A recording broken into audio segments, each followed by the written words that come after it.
పిఠాపురం నుంచి ప్రత్యేకించి వచ్చిన మీ అందరికీ పేరు పేరున హృదయపూర్వక నమస్కారాలు. పిఠాపురం నుంచి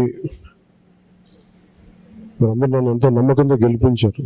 మన పిఠాపురం కావాల్సిన అభివృద్ధి పనులతో పాటు ప్రతి చిన్న సమస్య ఏది ఉన్నా కానీ మన ఇక్కడ దగ్గర పర్యవేక్షిస్తూ మన డిప్యూటీ సీఎం ఆఫీస్ దగ్గర నుంచి కానీ అక్కడ స్థానికంగా మన ఆఫీస్ దగ్గర నుంచి అన్ని పనులు చేసుకుంటూ వెళ్తున్నాం. ప్రత్యేకించి నా దృష్టికి తీసుకొచ్చారు. దాదాపు 42 మంది ఆర్ఫన్స్ ఉన్నారు, తల్లిదండ్రులు లేని వాళ్ళు, లేదంటే కూర్చోబెట్టి దాంట్లో సగం మంది కనీసం ఎవరు బాధ్యత తీసుకోవడానికి ఎవరు లేరు. దీనికి మనం ఏదైనా చేయాలని షణ్మోహన్ గారు అలాగే కృష్ణతేజ గారు నా దృష్టికి తీసుకొచ్చారు.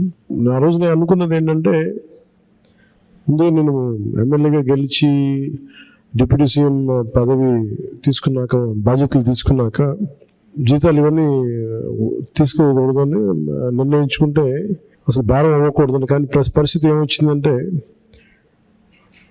చాలా మిగతా వాళ్ళందరూ కూడా ఇబ్బంది అవుతుంది. అందువల్ల ప్రత్యేకించి నేను తీసుకొని అది ఎవరికి ఖర్చు పెట్టాలి అని అనుకుంటే, నాకు చదువుకుంటున్న మీకు, తల్లిదండ్రులు కుటుంబం దూరమైన మీకు, అది మీ భవిష్యత్తుకి ఏదైనా ఉంటే చాలా చాలా బాగుంటుంది అనేది నాకు అనిపించింది.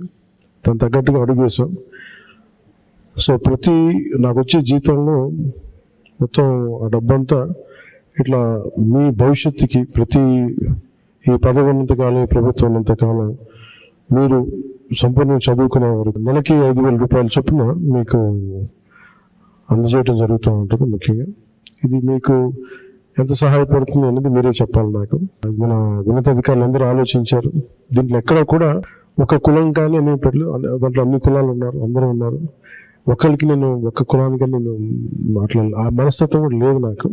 సో మనస్ఫూర్తి ఇంకోసారి మీ దృష్టికి తీసుకొస్తూ ప్రత్యేకించి మీ అందరికీ, అంటే పని చేసి సంపాదిస్తున్నాం, ఒక ప్రభుత్వం తరపున పని చేస్తూ దాని నుంచి వచ్చిన జీతం చాలా బాధ్యతగా,